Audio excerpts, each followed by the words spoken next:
ভাগবত বললেন। যেখানে ভাগবত হয়, যেখানে কৃষ্ণ কথা হয়, যেখানে সাধুগুরু বৈষ্ণবের আগমনই ঘটে, সেটা হলো গুপ্ত নববৃন্দাবন।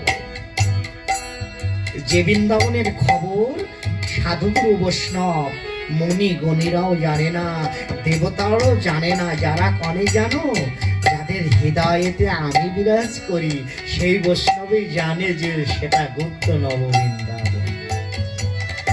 তাহলে যেখানে গুপ্ত নববৃন্দাবনে কানা খোড়া বোবা ন্যাংরা বালকে বৃদ্ধ যুব নারী যারাই উপনীত হয়, আজ এখানে যারা উপনীত হয়েছেন সকলেই বৈষ্ণব চূড়ামণি, কাউকে বাদ দেওয়ার মতো শক্তি কাউকে নেই।